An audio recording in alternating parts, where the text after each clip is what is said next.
മാത്രമല്ല ഫെബ്രുവരിയിലാണ് ഡോക്ടർ ഇത് പറഞ്ഞത്. അന്ന് തന്നെ അമ്മ ഇവിടെ വന്ന് ഉടമ്പടി എടുത്തു.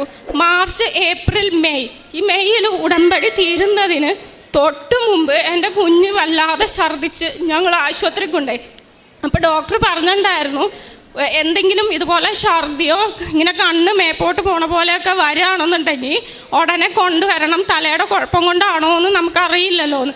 അങ്ങനെ ഞാൻ പേടിച്ചു, ദൈവമേ. അപ്പോൾ എൻ്റെ ഭർത്താവിൻ്റെ അപ്പനും അമ്മയും നാട്ടിൽ വന്നിട്ടുണ്ടായിരുന്നു. അപ്പം മമ്മി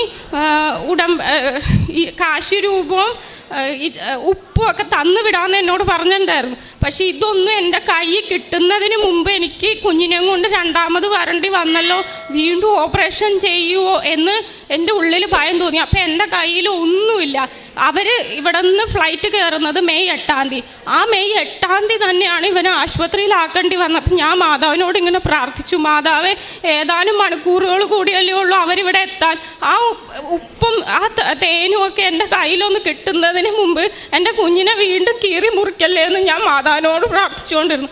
അപ്പോൾ എനിക്ക് വേറെ നിവർത്തിയില്ലാഞ്ഞിട്ട് ഞാൻ എൻ്റെ ഭർത്താവിനെ കൊണ്ട് മാതാവിൻ്റെ ഒരു ഫോട്ടോ കുഞ്ഞ് സൈസിൽ പ്രിൻ്റ് എടുത്തിട്ട് ഓരോ MRIക്ക് കയറിയപ്പോഴും നമുക്ക് കാശ് രൂപം ഇങ്ങനെ സ്വർണ്ണമൊന്നും MRIക്ക് ഇടാൻ പാടില്ല. അതുകൊണ്ട് ഒരു പേപ്പറിൽ പ്രിൻ്റ് എടുത്ത് അത് വെട്ടി അവൻ്റെ ഉടുപ്പിൻ്റെ പോക്കറ്റിലിട്ടാണ് ഞാൻ ഓരോ MRIക്കും കയറ്റി. പക്ഷേ